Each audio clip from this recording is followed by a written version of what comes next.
Good morning students, আমার চ্যানেলে তোমাদের সবাইকে স্বাগত। তোমরা যারা ইন্ডিয়ান আর্মি হওয়ার যুদ্ধে নেমেছো তাদেরকে সঠিক পথ দেখিয়ে ইন্ডিয়ান আর্মি হওয়ার লক্ষ্যে পৌঁছে দেওয়ার জন্যই আমি একটি নতুন সেশন তৈরি করেছিলাম এবং আজকে হলো সেই সেশনের 7 নম্বর পর্ব।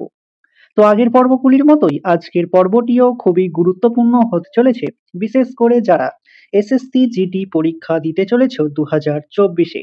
এছাড়াও SSC MTS, SSC CGL, SSC CPO সমস্ত পরীক্ষাগুলিতেই এই পর্বটি খুবই গুরুত্বপূর্ণ হবে। তো চলো আজকের ক্লাসটি শুরু করা যাক।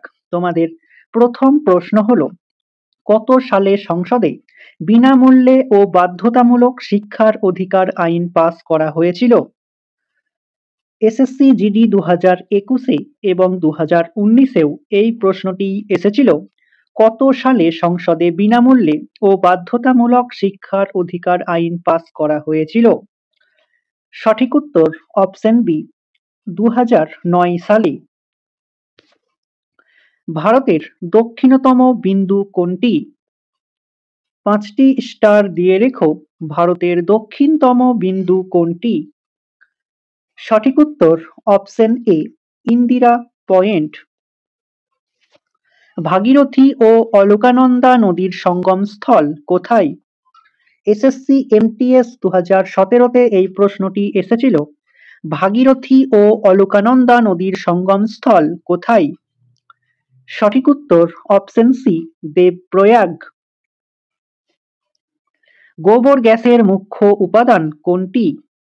5টি স্টার দিয়ে রেখো, আরআরবি 2017-তে এই প্রশ্নটি এসেছিল। গোবর গ্যাসের মুখ্য উপাদান কোনটি? সঠিক উত্তর অপশন ডি, মিথেন। রে টমলিন্সকে কৃতিত্ব দেওয়া হয় কিসের জন্য? রে টমলিন্সকে কৃতিত্ব দেওয়া হয় কিসের জন্য? সঠিক উত্তর অপশন এ, প্রথম ইমেল পাঠানোর জন্য রে টমলিন্সকে কৃতিত্ব দেওয়া হয়। নিচে কোন নদীটি থর মরুভূমির মধ্যে প্রবাহিত হয়? নিচের কোন নদীটি থর মরুভূমির মধ্যে প্রবাহিত হয়? সঠিক উত্তর অপশন সি, লুনি নদী। ভারতীয় সংবিধানের ধারা 243 এর অধীনে গঠিত গ্রামীণ এলাকার জন্য সরকারের প্রতিষ্ঠান কোনটি? ভারতীয় সংবিধানের ধারা 243 এর অধীনে গঠিত গ্রামীণ এলাকার জন্য সরকারের প্রতিষ্ঠান কোনটি? এসএসসি জিডি 2023-এ এই প্রশ্নটি এসেছিল। সঠিক উত্তর অপশন বি, পঞ্চায়েত। ওডোমিটার যন্ত্রটি ব্যবহৃত হয় কি পরিমাপ করার জন্য? ওডোমিটার যন্ত্রটি ব্যবহৃত করা হয় কি করার জন্য? সঠিক উত্তর অপশন ডি, দূরত্ব পরিমাপ করার জন্য ওডোমিটার যন্ত্রটি ব্যবহৃত হয়। আইনের দৃষ্টিতে সবাই সমান কোন ধারায় বলা হয়েছে? এটিও এসএসসি জিডি 2023-এর প্রশ্ন করেছিল। আইনের দৃষ্টিতে সবাই সমান কোন ধারায় বলা হয়েছে? সঠিক উত্তর অপশন এ, 14 নং ধারায়। মার্জিনাল ওয়ার্কার্স কাদের বলা হয়? মার্জিনাল ওয়ার্কার্স কাদের বলা হয়? 5টি স্টার দিয়ে রেখো। সঠিক উত্তর অপশন এ, অপশন বি, বছরে 183 দিনের কম কাজ যারা পায় তাদেরকে মার্জিনাল ওয়ার্কার্স বলা হয়। স্ট্রেস হরমোন বলা হয় কোনটিকে? এসএসসি 2021-এ এই কোশ্চেনটি এসেছিল। স্ট্রেস হরমোন বলা হয় কোনটিকে? সঠিক উত্তর অপশন বি, কর্টিসল হরমোনকে স্ট্রেস হরমোন বলা হয়।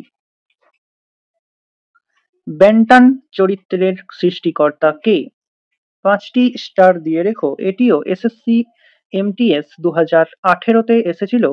বেন্টন চরিত্রের সৃষ্টিকর্তা কে? সঠিক উত্তর অপশন সি, বব কেন। কোন মৌর্য শাসক যিনি তার আদেশ লিপিগুলিতে প্রিয়দর্শী নামের ব্যবহার করতেন তার নাম কি? 5টি স্টার দিয়ে রেখো। এসএসসি, এমটিএস, এসএসসি, জিডি সমস্ত পরীক্ষাগুলিতেই এই প্রশ্নটি আসার সম্ভাবনা খুবই বেশি। কোন মৌর্য শাসক যিনি তার আদেশ লিপিগুলিতে প্রিয়দর্শী নামের ব্যবহার করতেন তার নাম কি? সঠিক উত্তর অপশন বি, অশোক। কম্পিউটারের কিবোর্ড কি ধরনের যন্ত্র? কম্পিউটারের কিবোর্ড কি ধরনের যন্ত্র? সঠিক উত্তর অপশন এ, ইনপুট ডিভাইস। একটি বস্তুর ওজন সবচেয়ে বেশি হয় কখন? খুবই ইম্পর্টেন্ট কোশ্চেন। আরআরবি 2019-এ এই কোশ্চেনটি এসেছিল। একটি বস্তুর ওজন সবচেয়ে বেশি হয় কখন? সঠিক উত্তর অপশন বি, উত্তর বা দক্ষিণ মেরুতে। আলজেরিয়ার প্রধান ভাষা কি ছিল? 5টি স্টারের জায়গায় 10টি স্টার দিয়ে রেখো। এসএসসি জিডি 2022-এও এই কোশ্চেনটি এসেছিল। আলজেরিয়ার প্রধান ভাষা কি ছিল? সঠিক উত্তর অপশন এ, আরবি। জওহর রোজগার যোজনার উদ্দেশ্য কি? জওহর রোজগার যোজনার উদ্দেশ্য কি? সঠিক উত্তর অপশন এ, গ্রামীণ বেকার যুবকদের কর্মনিযুক্তি। ফসল উৎপাদন নিয়ে পড়াশোনাকে কি বলা হয়? খুবই ইম্পর্টেন্ট কোশ্চেন। ফসল উৎপাদন নিয়ে পড়াশোনাকে কি বলা হয়? সঠিক উত্তর অপশন সি, অ্যাগ্রোনমি। তো স্টুডেন্টস, এই ছিল তোমাদের আজকের ক্লাস। ক্লাসটি ভালো লাগলে বন্ধুদের সাথে শেয়ার করো। চ্যানেলে নতুন হয়ে থাকলে চ্যানেলটিকে সাবস্ক্রাইব করে পাশে থাকা বেল আইকন বাটনটি প্রেস করে রেখো ভিডিও নোটিফিকেশন সবার প্রথমে পেতে। তো দেখা হচ্ছে নেক্সট ক্লাসে। আজ এই পর্যন্তই। সবাই ভালো থেকো, সুস্থ থেকো। জয় হিন্দ, জয় ভারত।